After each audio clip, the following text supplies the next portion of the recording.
Everyone has known for many decades that the Cleveland Indians and the Chicago Cubs would be back in the World Series. But nobody ever thought it would be against each other. And for many decades, everyone has known that Donald Trump and Hillary Clinton would run for President of the United States. Just nobody thought it would be against each other. Let us go forth to lead the land. On this edition of Primo NUTMEG, I take a very strange trek across the United States during this weird week before Halloween. I visit the World Series in Cleveland and Chicago. I visit a Trump rally and a Clinton rally. And I meet lots of Americans with many diverse opinions. I hope that everyone does enjoy the show.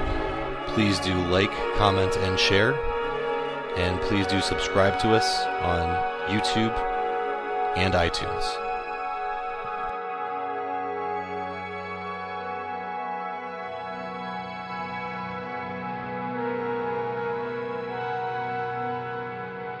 Hey everybody, it is 8:30 a.m. and I am sitting in stopped traffic in the Bronx.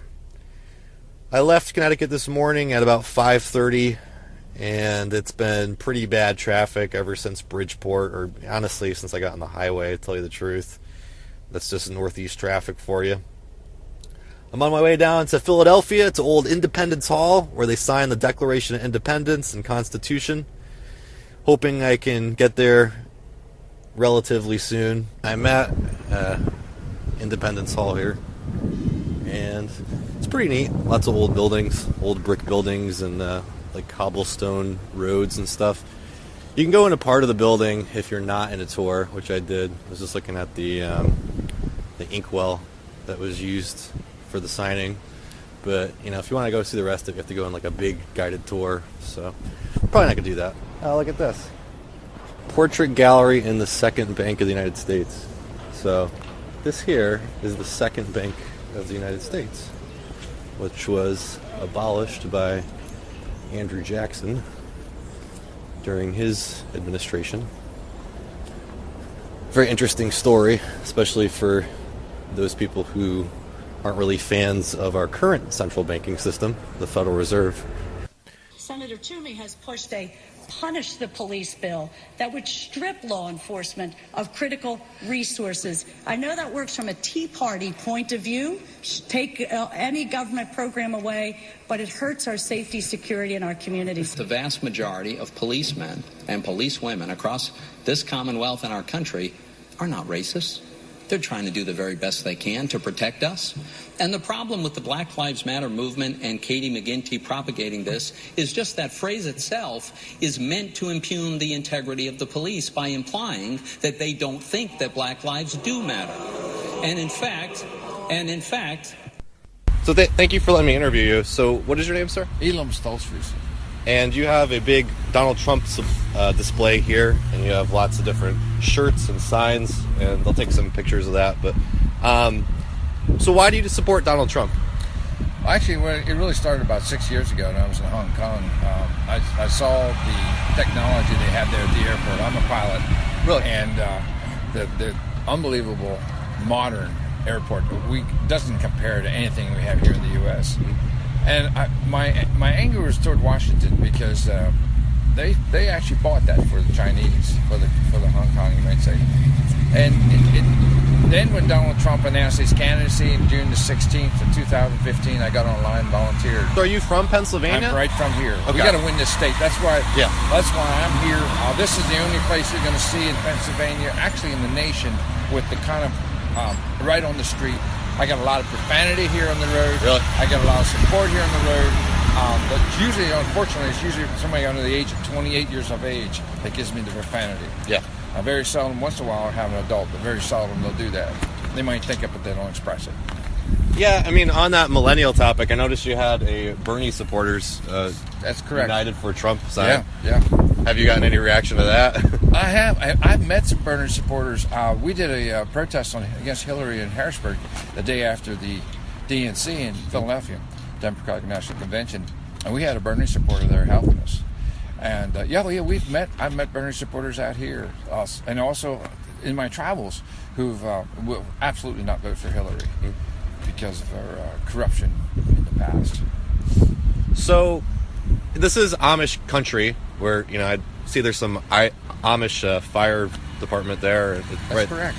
Do Amish vote, and what is their thoughts on this election? Yeah. Well, Bill O'Reilly had an interview here with some Amish, and he's totally wrong. Amish do vote. We've registered quite a bit of Amish. I have. And Tuesday's actually their wedding day. This is the time of the year they do their weddings. Oh, really? Tuesdays and Thursdays. Okay. So Tuesday, election day, is their wedding day. So we've got a lot of them to do absentee ballots to cover that. And I had one gentleman here, Trump was in Spooky Nook, and it was Friday, he registered over 250 Amish. Now, he knows the area here, this particular area. I'm from the other part of Lancaster, but he knows this area, knows a lot of the Amish, and registered. Okay. So the Amish do vote. We have a block of votes here, probably about 40,000 in the state of Pennsylvania, who are eligible Amish voters. And if we can get 20%, that's significant. Sure. So, it could swing the state. I mean, I'm kind of surprised that it is a battleground state, too, right? Because it hasn't gone to a Republican since, 88, right? Why do you think that is? Why do you think it's become a battleground state? Well, there's a lot of corruption. For instance, in Philadelphia, I had a gentleman here. I've had tremendous amount of people come here, hundreds, thousands that stopped here in the last month. And one guy told me he checked in his district to see the voter rolls, and he's seen a couple people, dead people that are still in the rolls.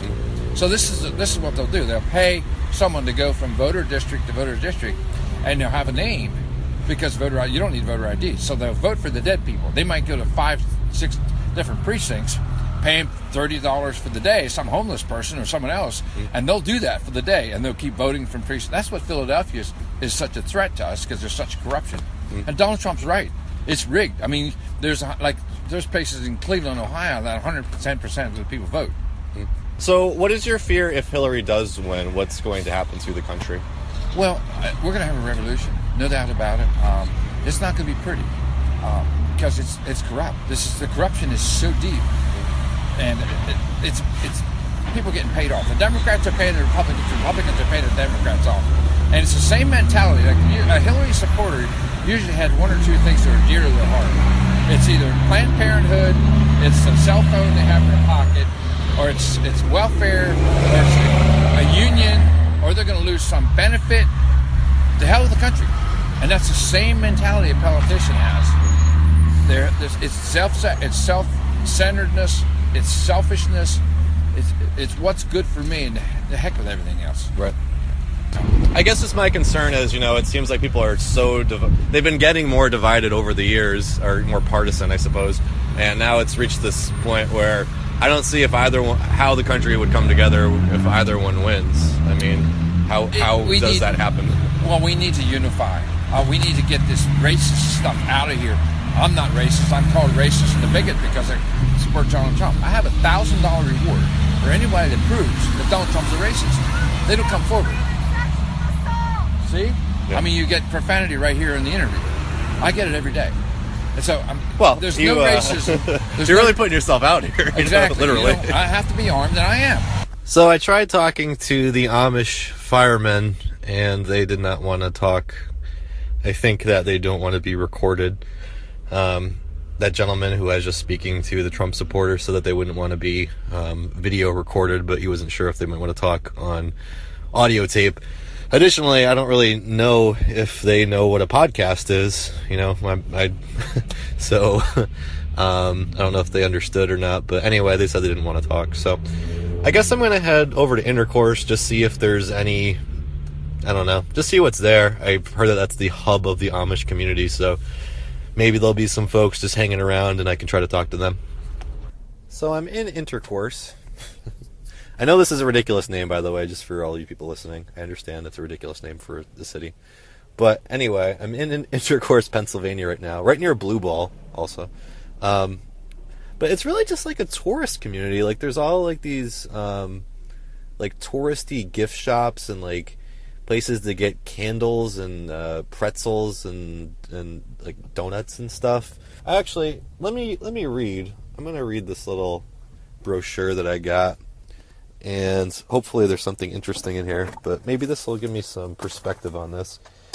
So, this brochure I got, which is called Amish Country News, says, "Welcome to Intercourse, Pennsylvania.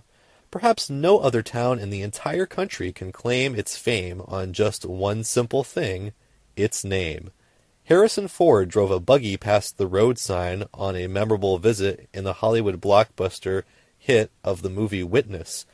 For years, people have postmarked intercourse on envelopes." They're just making fun of their own fucking name. "For years, people have postmarked intercourse on envelopes." By the way, their own fucking name. That's actually a literal... Okay. So, intercourse on their envelopes, and the jokes from visitors who have traveled through bird in hand to intercourse are endless.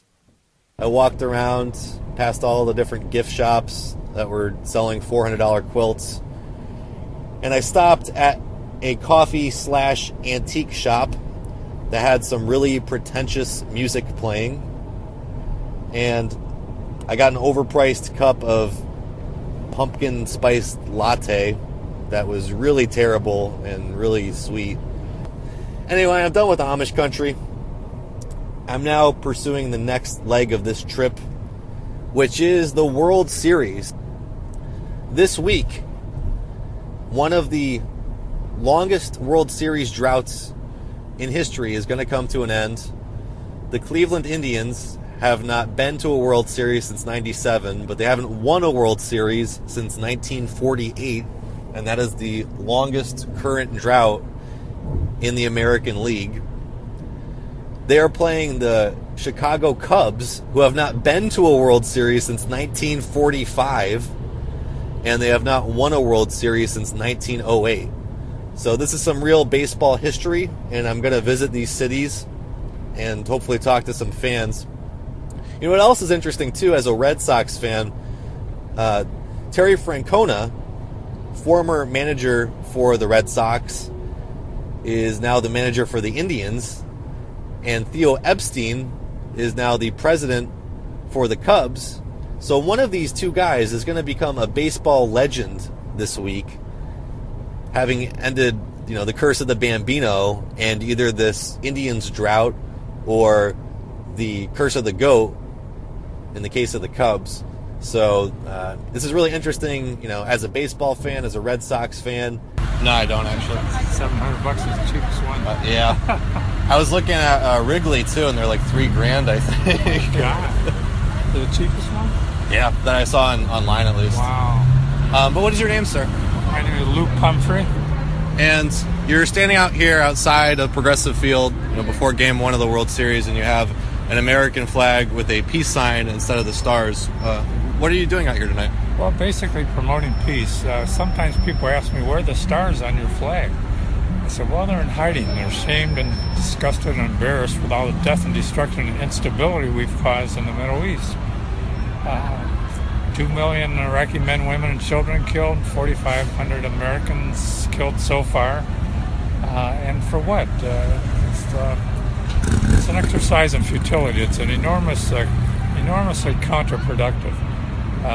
It's like we're trying to put out a fire with gasoline. It's just terribly wasteful. There are only two benefits, and I put benefits in quotes. It mollifies, placates millions of fearful, gullible, naive Americans who buy into the fear-mongering from politicians. The second benefit, in quotes, is it fattens the bottom lines of war profiteers, euphemistically called defense contractors. Halliburton, Lockheed Martin, Boeing, General Dynamics, United Technologies, Raytheon, BAE Systems, all these war profiteers feeding off of people's fear and insecurity. All we're doing is making matters worse. Now, I see that you are wearing some medals. Were you in the armed forces? Yes, I was drafted in 1966. Basic training at Fort Benning, advanced individual training at Fort Bragg, North Carolina.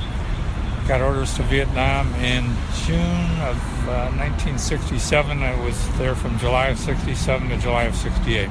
Though a lieutenant I knew was a great guy, was killed 3 days after his 23rd birthday in the Tet Offensive.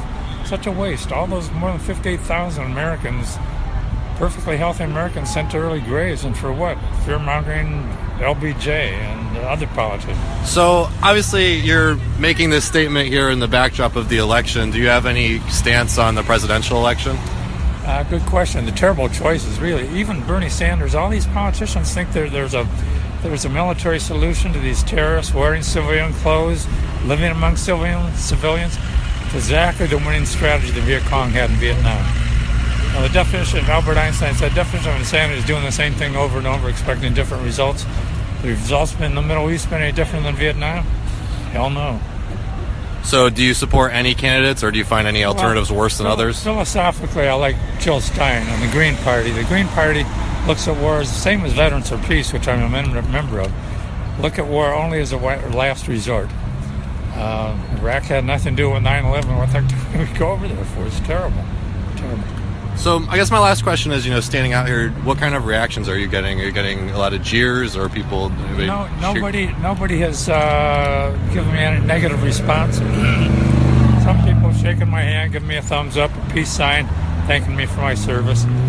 People who don't like what they see, keep a straight face. I'll say hi to them. They'll do likewise. But I give them something to think about. And an image of a Vietnam War veteran carrying a peace flag is something I'm not going to soon forget.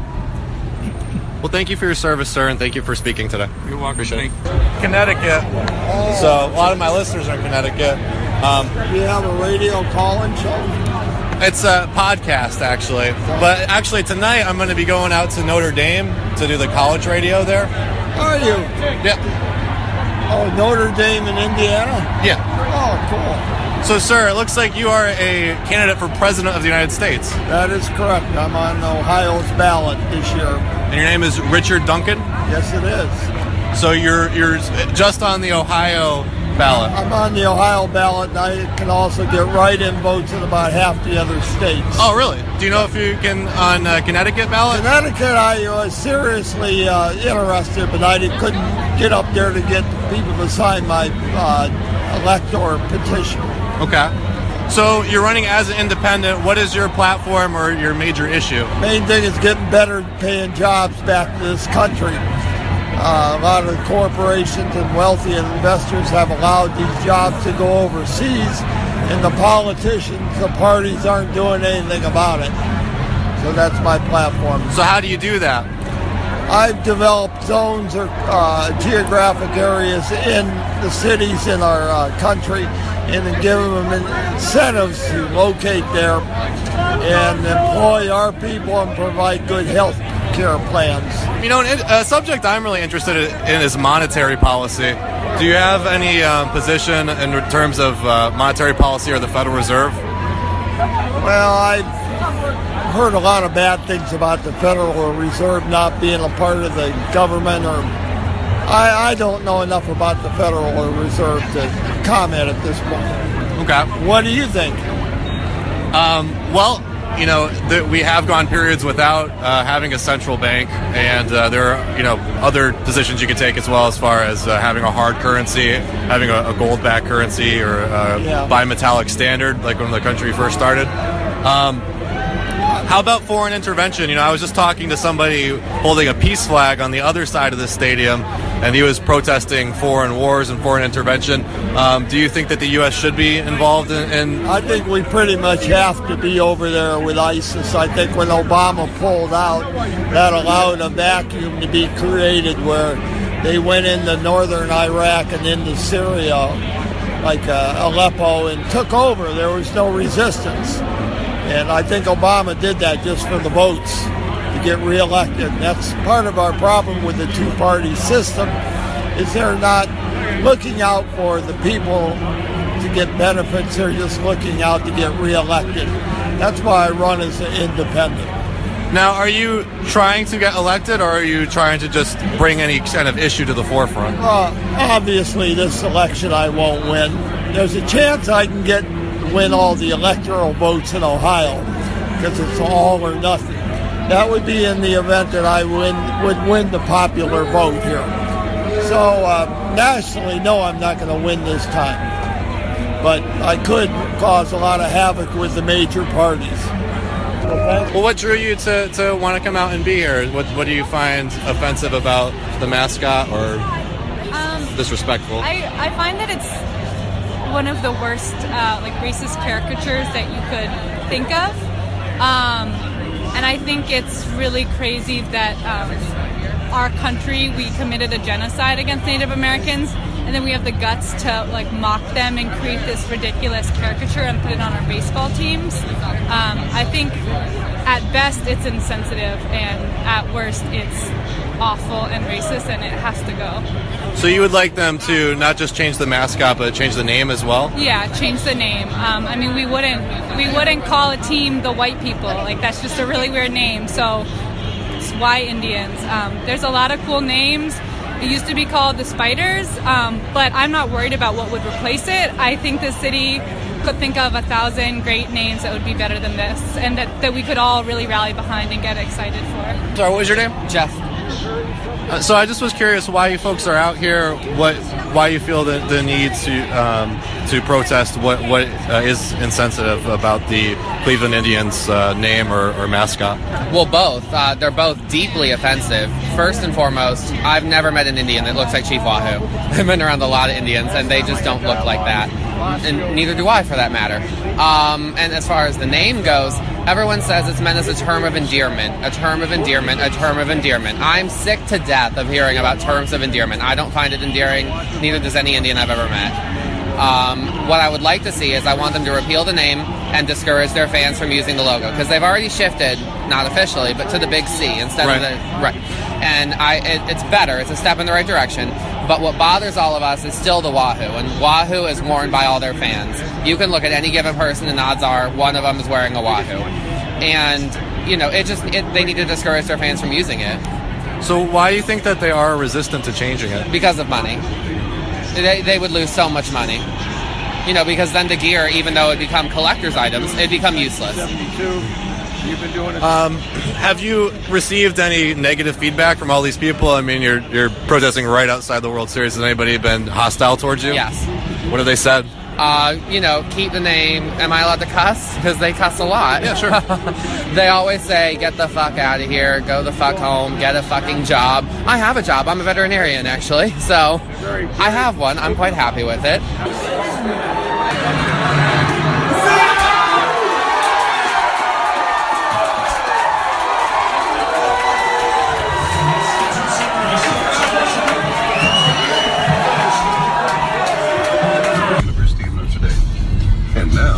Stream your favorite programs and hosts wherever you are directly to your computer, tablet, or mobile device from wsnd.nd.edu. Click the listen button and enjoy all our programming commercial-free. After a 1.5-year hiatus, your favorite Nocturne host, Steve, is finally back behind the soundboard here, although there is apparently some technical difficulties.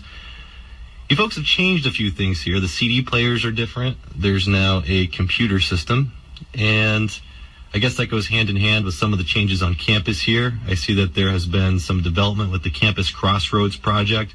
Again, I haven't really seen the stadium for about 1.5 years, so it's nice to see that there is some progress being made there. And I noticed that there's a lot of porta potties in the parking lot as well, so that's cool, I guess. But yeah, folks, I really missed this. You know, while I was here doing grad school, doing this show was really an important thing for me. It was a good kind of stress reliever to just come on here and play some music. By the way, so far tonight we heard some Queen and Bowie and also some Blue Oyster Cult.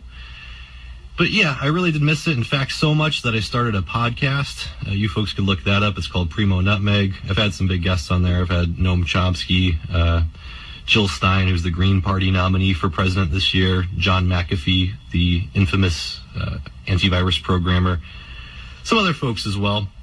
And actually, currently, the reason that I'm here tonight is I'm on a road trip across the country, and that's also being featured in my podcast. But yeah, it's been a weird kind of road trip so far. I've been to Philadelphia. I've been to Lancaster County, Pennsylvania. That's where I actually woke up this morning out in Amish country. Then I went to the World Series tonight. This was game 1 of the World Series. And of course, the Cleveland Indians at home shut out the Chicago Cubs 6-0. Hey folks, it is 2:55 p.m. on day 3, and I have been driving all day. I did not get much sleep at all last night again. Really, like, barely any sleep at all. So I've been driving all day. I drove through St. Louis for the first time. I'm now in Missouri for the first time ever. I've never been in Missouri before. But I didn't stop in St. Louis. The weather's kind of shitty. It keeps raining and then not raining and raining and then not raining. So I just I figure maybe I can stop by St. Louis on the way back. But I'm headed out to Kansas right now. Not sure if I'm going to come across anything all that exciting on my way out there. Hopefully I do. Imagine a country where jobs are plentiful and families can get ahead. A country where veterans are treated with dignity and respect. A country so powerful, terrorism is in retreat. Our families safe. A country run by a leader whose career was built on success. A leader who isn't beholden to special interests, but to the people themselves. Make America great again. Donald Trump for president. I'm Donald Trump, and I approve this message.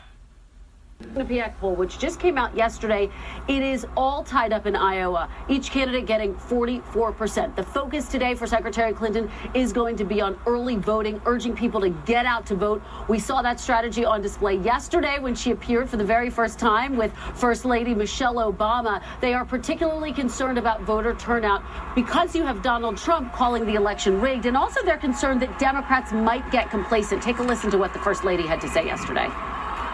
When you hear folks talking about a global conspiracy and saying that this election is rigged, understand that they are trying to get you to stay home. Hey everybody, it is now Friday. The Cubs did defeat the Cleveland Indians in Game 2 of the World Series.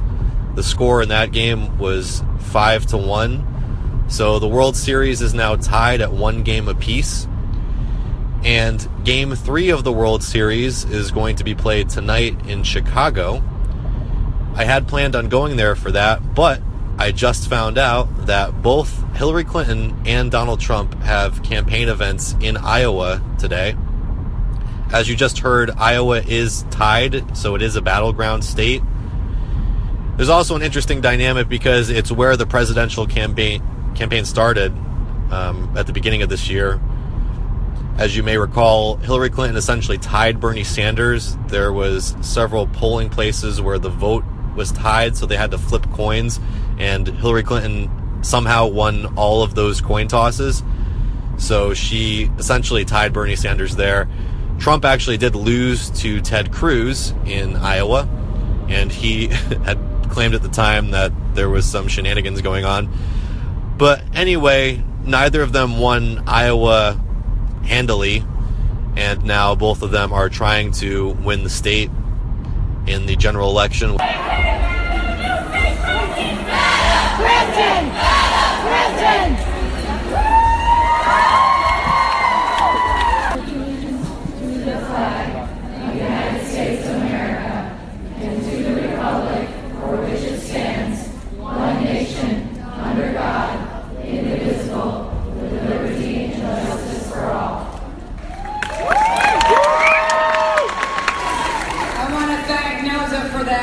Wonderful introduction, and she told me earlier she's going to go vote after this event.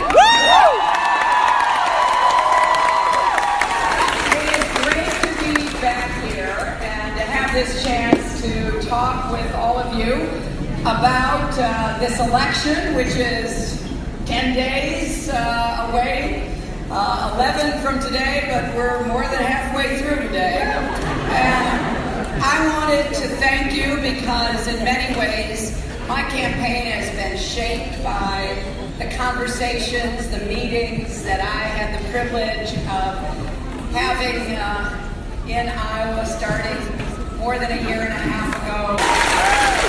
Now I'll tell you what Donald Trump's strategy is because he's been pretty open about it. He says that if he can do the following, he can win. Get women to stay home. He says, get young people to stay home. And get people of color to stay home. Now, if you add up all those groups, that's a lot more than 50% of the entire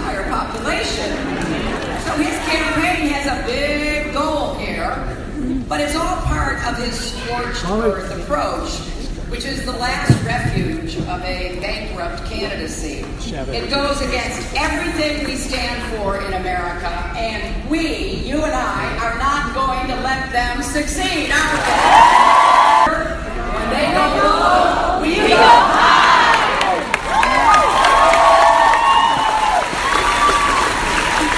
I confess, even I was surprised at what he said in the last debate, which was kind of horrifying, because he said that he refused to say he would respect the outcome of our election. Now, we've had lots of elections in the history of our country, haven't we? And, you know, you can get kind of brought up in an election, get really emotional, but we've never had someone running for president on behalf of one of the two major parties, of either Republicans or Democrats, who has said that. And then he's gone out and talked about rigged elections, and he's tried to rile up all of his supporters and his rallies, and it's really painful to see this. Because when you are sworn in as president, you take an oath to preserve, protect, and defend the United States Constitution.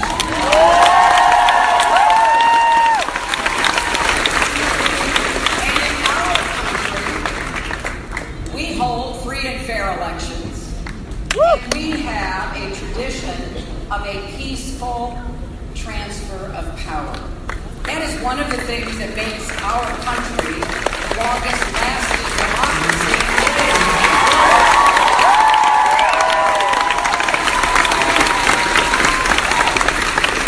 But anything you care about for your families, your own futures, our country, and the world will be on the ballot. Now, for example, women's health rights and dignity will be on this ballot.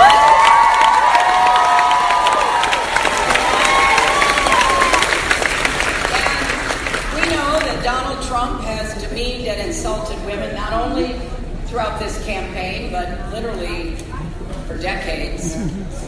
And we heard the tape of him bragging about what he did to women. And it was shocking, but not surprising. And since then, one woman after another has come forward and said, what he said on that tape is what he did to me.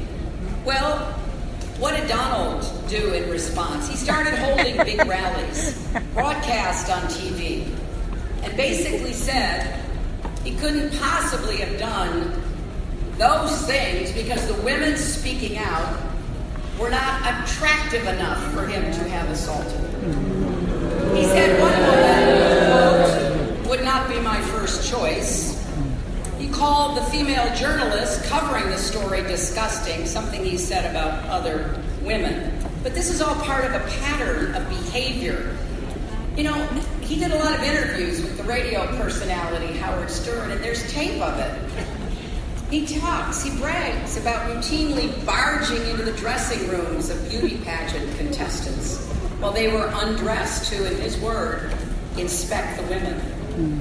I sort of get away with that, he said. Well, I guess because he owned the pageant. And the most alarming part of what he said is that he did this even with teenage contestants. Young women in their teens vying for the Miss Teen USA contest. Can you imagine? This is a man who relishes making women feel terrible about themselves in every possible way. Someone who thinks belittling and objectifying women makes him a bigger man. He goes after women's dignity, their sense of self-worth.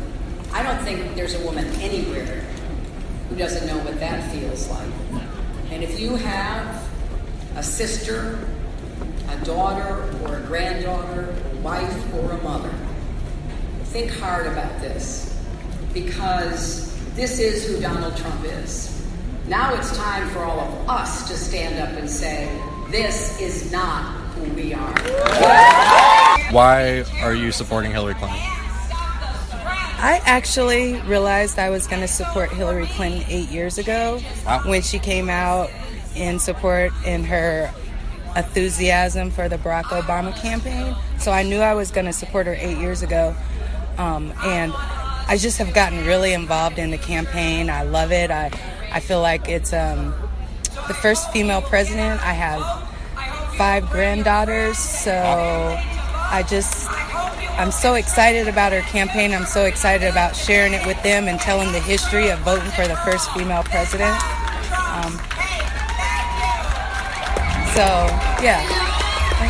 So is there any particular issue, or is it just that you want there to be a female president? No. I have a couple of issues. I'd like my children to be able to think of my grandchildren to actually dream about going to college. If they know that there's money out there for them to get to go to college, I think it'll sit in their minds as young children that they can actually reach these dreams. Because as Black families, a lot of Black families don't plan for college because they never know if they're going to have the money. And I think if you get it in the idea of these children when they're very young, that there will be help for them to attend college with their great grades, and even if they don't have all the money in the world, that this is and don't have the best of grades, but that this is something that they can strive for. I also love the fact that she wants to do equal pay for equal women, and what I really like about Hillary Clinton is the relationship that she had with her mother. Okay. And so it reminds me of a relationship I had with my mom, and something that I just want to carry on with my grandchildren the way she has with Chelsea and her grandchildren. And I just think it gives little girls the ability to look and say, I can be president too. History books are, for me, like African American, the history books of presidents were always men and white men, and now little Black boys will be able to look and see Barack Obama up there with the change, and then the change from our first Black president to our first female president. And it just gives kids this goal that they can look at when they're young and know that they can reach for that. Makes sense. Are there any issues that you don't agree with Hillary? Well, I have a different outlook on immigration, but I think that'll come later on down the road a little bit. I actually think that she has involved with her own issues with the Bernie Sanders campaign getting involved. So, for instance, like the college, and minimum wages going up. Oh, okay. Oh, I was in the middle of this interview. I'm too excited. I'm like, we gotta sign him up. Okay. So, I think she's put a lot of new stuff into the platform as Democrats that she didn't actually have at the beginning of her campaign. So I don't agree with her on everything, but I believe that she will come around to agree with as the Democratic Party in the new platform that we came up with. So on this podcast that I do, I had a Green Party candidate on previously, and they're concerned. They had 2 concerns. Gary Johnson. Oh, no, he's a libertarian. Oh, okay. Jill Stein's the Green Party. Jill Stein, okay. And I guess the one concern was the Wall Street connections. So, Hillary Clinton has received all this money from Goldman Sachs and Citibank and stuff. Mm-hmm. Does that worry you, or do you think that it's irrelevant? It doesn't worry me. What does worry me is the fact that these big companies are able to give as much as they want to campaigns. So I would think that Citizens United should be overturned, and Wall Street and big banks and big businesses are always going to play a major part in our political arena. But if voters get out and vote and get out and donate, then our voices will be heard. That one day on November 8th, we have just as much power as anybody on Wall Street or anybody in a big bank. It's our vote. We all have one. So I'm going to use mine. So the second concern was about war, just because Hillary Clinton has supported the invasion of Iraq, bombing Libya, bombing Syria, drone war. Do you have any concerns about her foreign policy? Well, I'm not for war. However, I've never. I think whatever she does will always be in the best interest of America. I think she's given her entire life to service, and I know that she has America's best interests in heart. I don't think she'll ever take us into a stupid war. That's not to say that we won't go to war. So, why do you think that people are supporting Donald Trump? I think a lot of people are supporting Donald Trump because they have an idea of Donald Trump as a businessman and money, I think. But I think if you actually looked into the businesses that he's created, he's had a lot of downfall, and he has never once acknowledged any failure in his life. And I'm the type of person, everybody in life has made mistakes or had a downfall or something, but it's once you recognize it that you can be better. And he has never recognized any of his downfalls, and I think he will do that same thing for America. I mean, I believe he would take us into a war that we should never be in, and very unequipped for it. So what, besides that, do you have any other concerns if he does become president? What would happen to the country? Well, no. I do believe that we're a strong country. However, there's a lot of things in place that Donald Trump checks and balances. But the problem with Donald Trump is he has insulted every last one of our institutions. And so with our check and balances in place, when he beats them down one by one, our voting system, our election system, and our FBI and the CIA, and everybody needs to be investigated, and then the investigators need to investigate the investigation. It's tearing down the fabric of our democracy. So that's what I worry about. I worry that we have checks and balances, but that he may be able to actually get people to close their eyes to that and focus on the bad, and only the bad.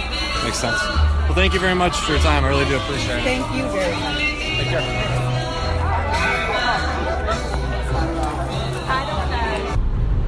It is 6:24 p.m. and I am rushing across Iowa now to try to get to the Donald Trump rally. I'm expecting that the turnout is probably going to be bigger. If I had to guess, that Hillary Clinton rally was probably like 200, 300 people, something like that.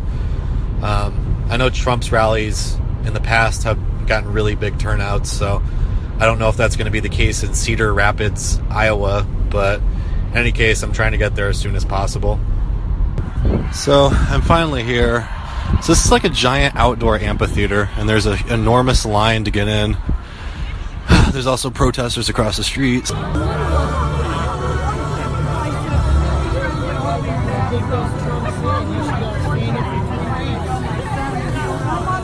But this election is for the heart and soul of this country. Yes. For the heart and soul of our country, the United States of America.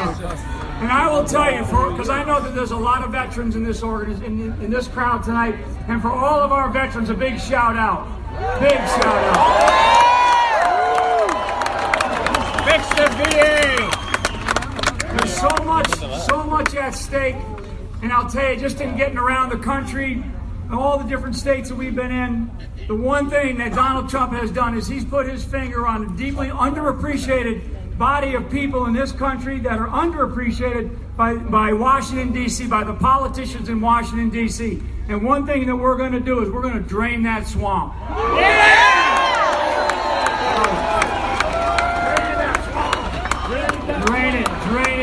Drain it. Yeah.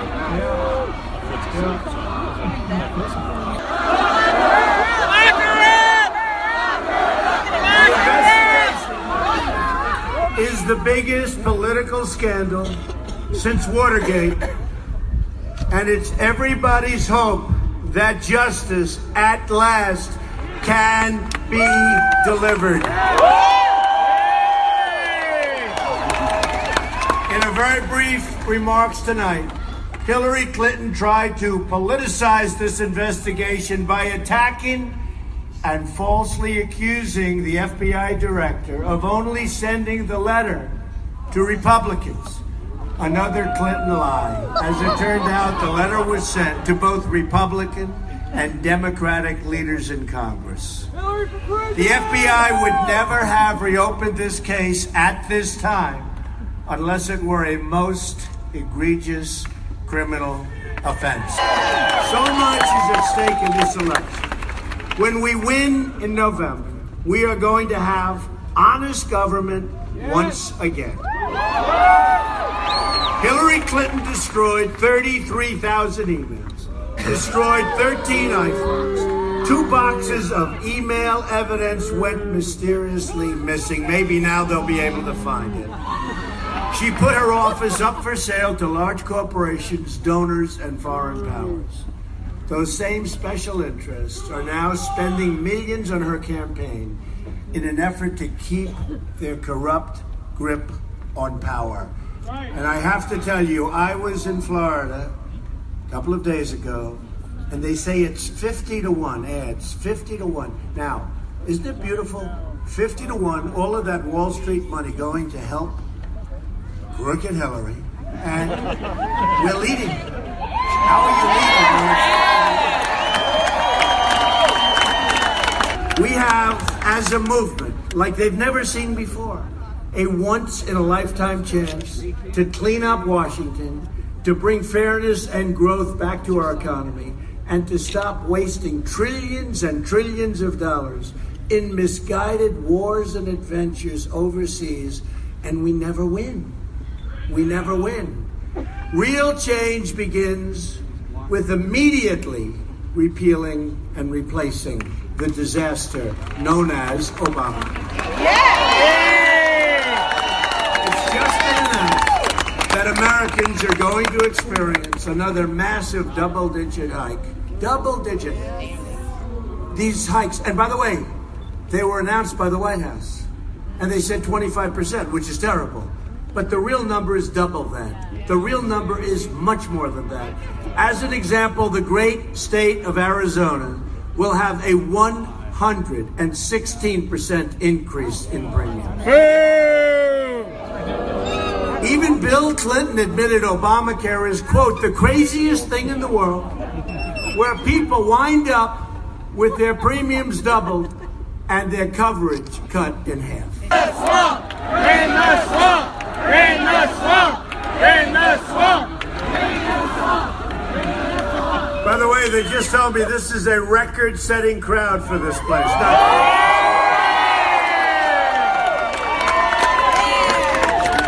And I don't have a guitar, I don't have an instrument, so that makes it easy. At the core of my contract is my plan to bring back our jobs. Yeah! And yes, we will build the wall. And yes, Mexico will pay for the wall.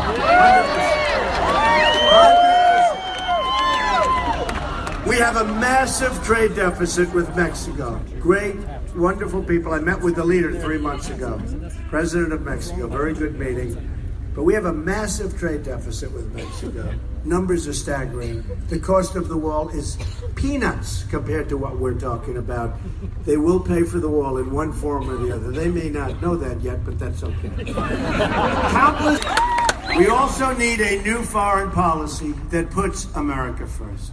Hillary's policies have caused disasters in Iraq, Syria, Libya, and unleashed ISIS. With the great vacuum, created the vacuum. And now she stands up and says, I will get rid of ISIS. We didn't have ISIS until she came in. They created, look, we shouldn't have gone to Iraq. Once we did, the way they got out was a disaster. They created this great open vacuum, and ISIS formed. Hillary and our failed Washington establishment have spent $6 trillion on wars in the Middle East. And now it's in worse shape over there than ever before by a factor of 10. Think of it. Think of it. $6 trillion. We could have rebuilt our country twice. Imagine if we used this money to rebuild America, including our inner cities, Chicago, Detroit, Baltimore, Pittsburgh. Our failed establishment has dragged us into foreign wars that have made us less safe, have left our borders just totally wide open, and have shipped our jobs and wealth to other countries, cheered on by the friends of Hillary who benefit from this and always cheered on by the very dishonest media. In fact, the real question is, who's more dishonest? Crooked Hillary Clinton or the media? Break them up! Honestly, these are among the most dishonest people in the world, believe me. Our corrupt political class has enriched themselves, but left our families with poverty, unemployment, and rising crime. Now Hillary wants to start a shooting war in Syria in conflict with a nuclear-armed Russia, which could very well lead to World War III. This is over Syria, folks. To all Americans, I say it's time for new leadership. Hillary has been there for 30 years, and she's accomplished nothing but negative results. She's made things worse. She is the candidate of yesterday. We are the movement of the future. Government should serve the people, not the donors, and not the special interests. We're a divided nation, but we are fighting to bring us all together as Americans, like we're tonight. There's love here. With your vote, we are just 11 days away from the change you've been waiting for your entire life.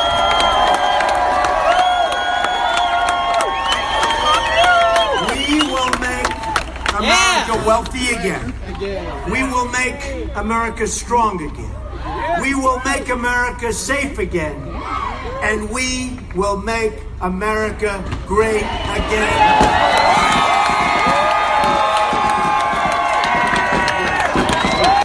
So you folks are out here protesting across the street from a Donald Trump rally that just got out. I'm just wondering why you folks are out here. Basically, I'm a school teacher, and I believe that, and I teach kids with special needs, and I really don't think Donald Trump represents my beliefs, just because the fact that he's picking on people with disabilities and doesn't like and picks against minorities, and I just felt it was a good time to come out and just try to exercise my First Amendment rights, which are peaceful protests. And as you can see, we're getting surrounded by people that don't believe that we should have a right to protest. So are you more of a Hillary supporter, or just you're fearful of what a Trump presidency would be? More fearful of what a Trump presidency would be, probably. I can't say that I'm a flat-out Hillary supporter. I'll probably end up voting for Hillary. I think she probably would have the most experience for her country, probably help us the most. And being in education, I think she does have a good feel for what her kids need in school and that kind of thing. So, yeah, I can't say I disagree with her. Okay, but definitely I'm for pretty much anything against. I'm against anything that pretty much Trump is for. Why do you think all these people support Donald Trump? You know, I really think there's a lot of people that are, for some reason, afraid, angry, whatever, feel like the American dream passed them up.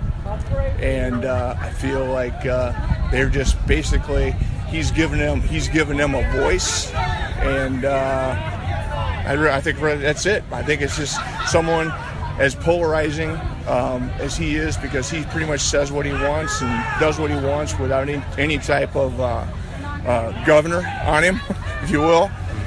He just says what he wants, and I think these people, a lot of times, they want to say what they want to say sometimes, and I think that they're kind of expressing their feelings through him. That makes sense? Yeah. I guess, my concern might be, regardless of who wins, people are so divided that I don't see, after Election Day, how are things going to be any better? It's not. It's not. That's the sad part about it. So what brought you folks out here to the Donald Trump rally tonight? Well, I've just been a supporter of Donald Trump since he put his name in for it. I always supported him. Even when the caucus started, we voted for him in the caucus. And why is that? Were there any particular issues that you really identify with? Yeah, because the country, the last 8 years, we've had administration has just been horrible, and the economy hasn't done anything. Everything's stagnant. Foreign policy has gone bad, and just ready for a change. Just tired of somebody that does illegal things and is able to run for president. Sure, and I guess maybe I'm a little confused sometimes because it seems like they're really strong emotions like right here right now. Yeah. I don't know if maybe there are people who just hate Hillary Clinton and that's why they support Donald Trump, or they really identify with Donald Trump and hating Hillary Clinton is kind of auxiliary. I don't hate anybody. I just feel they are not behind us. Donald Trump can't be bought, and Hillary obviously can be with her fake money laundering foundation. That was a farce, and all of her emails, she's lied so much. She had 30 years to prove herself, and she did, but not in a good way. The media's been against them. Whenever they get something on Hillary, then they bring out, just like the women against Trump, in this video. They had it the whole time. They just waited for the opportune moment when the heat was on them. They brought that out. The media just jumped all over it. And then that's another thing I hate, like the media, whenever they interview somebody, all they want to do, like that George Stephanopoulos the other morning interviewed Donald Trump Jr., and Donald Trump Jr. was telling about different things, with the Hillary, and the foundation and all that. And he says, stop right there. I want to get back to this woman issue. Well, that's the only thing they got on Trump, so they're trying to play that up. And it ain't even hold a candle what Bill Clinton actually did while he was in office. I want to know why isn't the media being equal? They're just too one-sided here, and I think there's special interests behind it.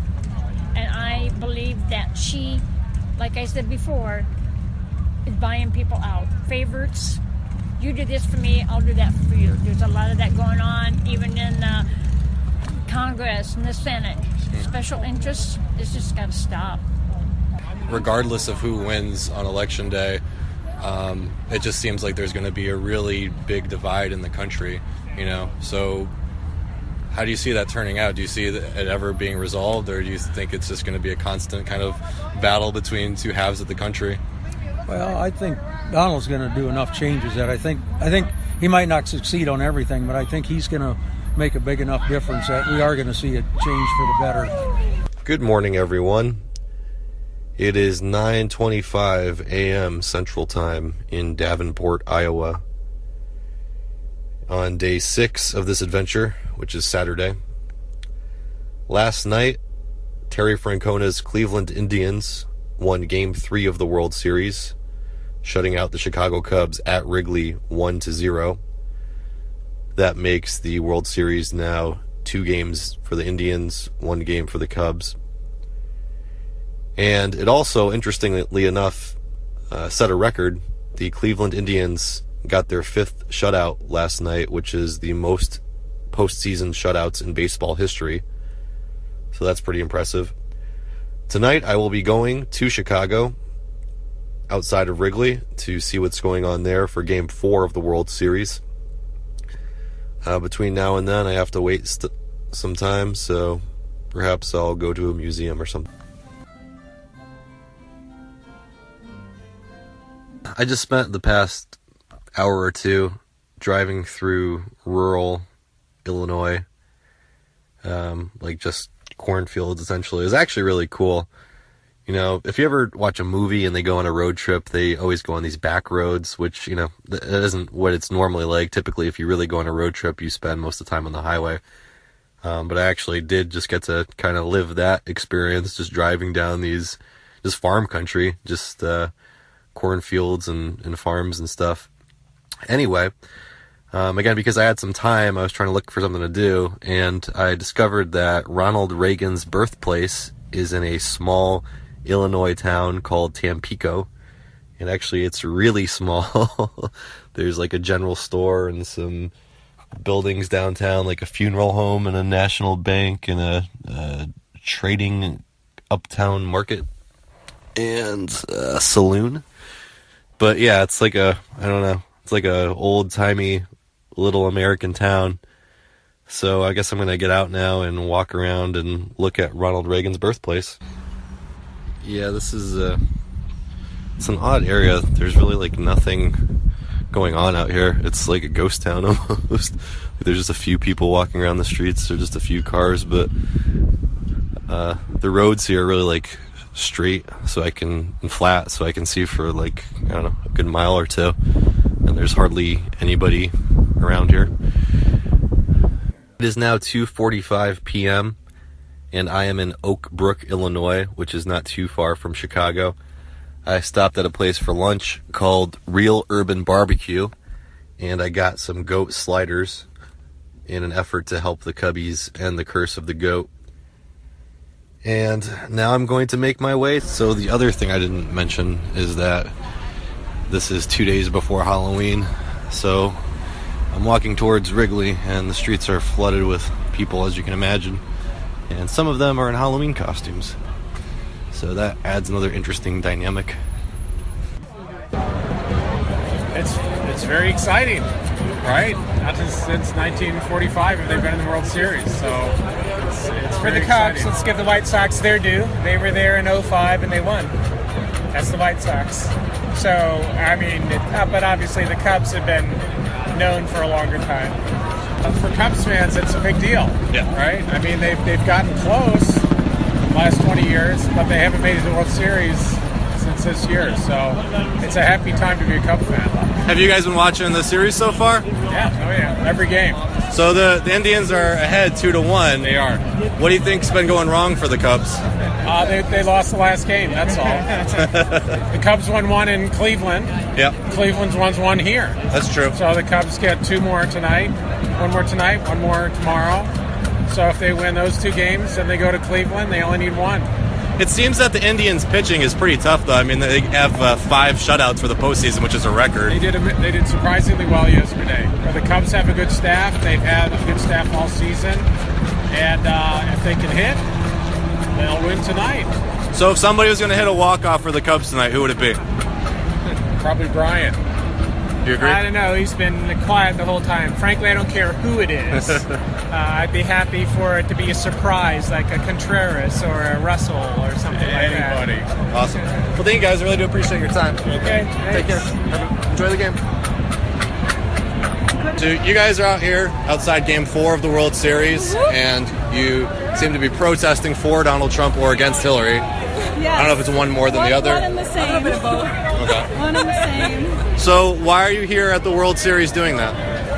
We're circumventing the traditional mainstream media cycle. We're creating our own news cycle by being a visible presence. And so why the World Series? Look at all of the freaking people here, right? So we're breaking through the traditional narrative of Trump as a racist, bigot, sexist. And this is a crowd of 3, right? There's 3 people here. We're all 3 of us different. Like, we represent the true support behind Trump. We see behind the lies of the media. We've thought enough and we've looked and researched into the truth enough to make up our own minds.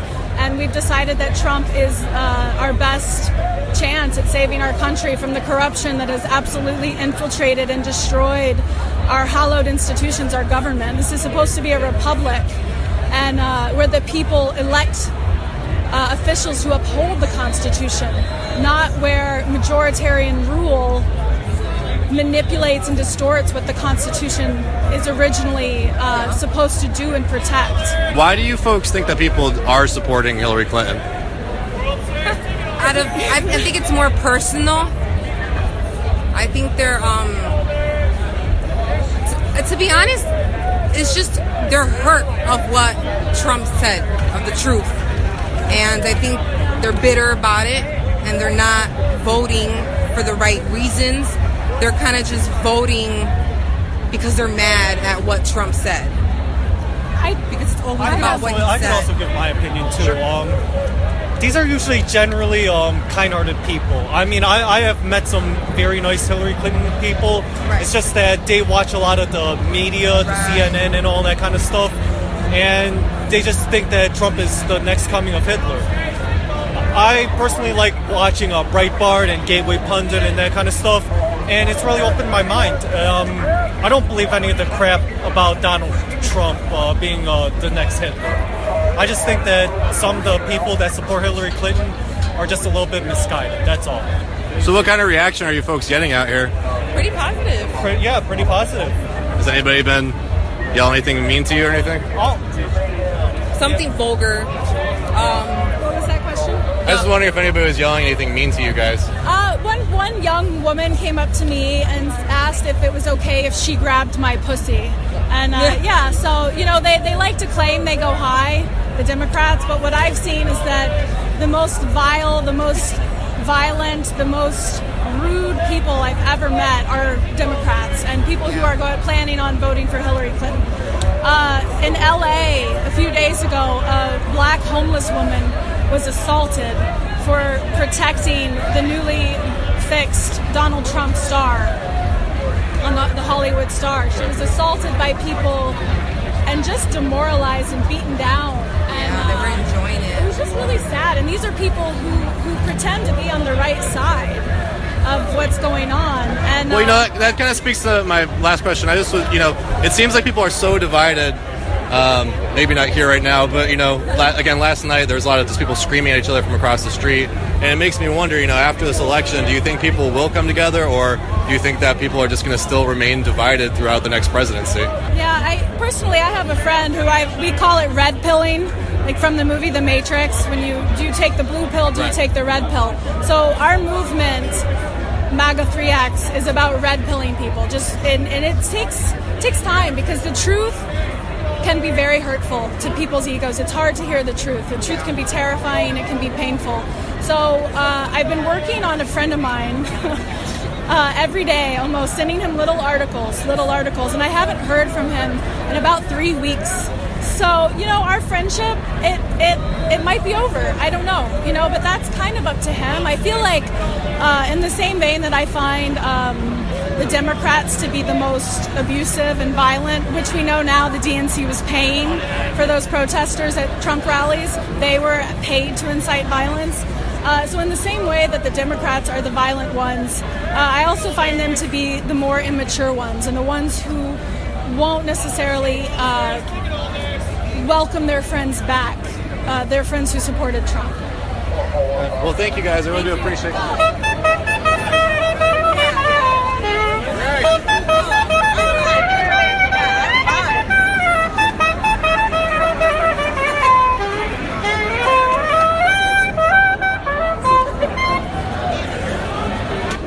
So there are a lot of people here, and a lot of cops, but overall just a lot more people than there were in Cleveland. There are a bunch of cops that are smoking cigars, which is really strange. I don't think I've ever seen a police officer smoking a cigar before, and there are a lot of cops smoking cigars. I don't know if maybe it's just because of the event itself or what, but interesting. So what's your name, sir? Phil. And you said that you grew up right near Wrigley? 8 blocks that way. Really? Up that way, yeah.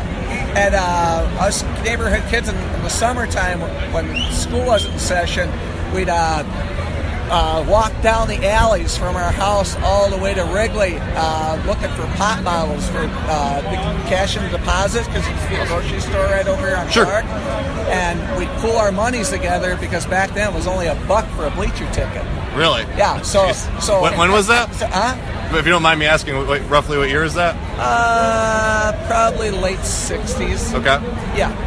So what we do, we go to the game, and then afterwards, Pete Marcantonio was the grounds crew keeper, big old Italian guy. Okay. Well, this is back before child labor laws were strictly enforced. So what he'd do, he'd have us kids go around the stadium, push up the chairs so the cleanup crew could come behind and sweep and hose off. And then for working for about 40 minutes, we get a pass for the next day's game.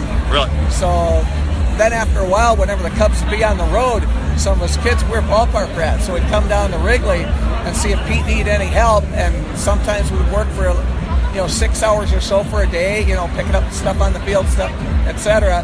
And we'd end up with bleacher passes for the whole next homestand. Did you ever get to meet any of the players? A couple times back at the Players Gate. We met and got pictures of Billy Williams and Ernie Banks and Ron Santo Awesome. and Fergie Jenkins, and because they're a real person. Back they talk to people then. Yeah. And then when we get our bleacher tickets, the players were friendly. I mean, Hank Aaron would talk to us, and Pete Rose would talk to us, and all the big name players. Because let's face it, the Cubs sucked then. So we'd come to see the Cubs and also the other National League All Stars. Who were your favorite players back then? Back there, well, Kessinger, Becker, William Sano, Banks, Hundley. I could go on and on and on. Fergie Jenkins. Cool. Yeah. So, what does it mean now that there's finally a World Series in Chicago, or at Wrigley again? I just don't want my heart broken again, like back in '69 and '84 and 2003. I want it to happen, but if it doesn't happen this year, they got a good young nucleus, and it could happen again. This hat I'm wearing was a friend of ours here in Chicago that passed away a few years ago. Sorry to hear that. And I always admired his Cubs fedora, and when he passed away from cancer, when we came down to his funeral afterwards, his son came up to me and said, "Dad wanted you to have this hat." So I've worn it when we've come down to Cub games ever since. So our friend Bill is always with us in spirit. It's wonderful. It does seem like this team does have a lot of tradition.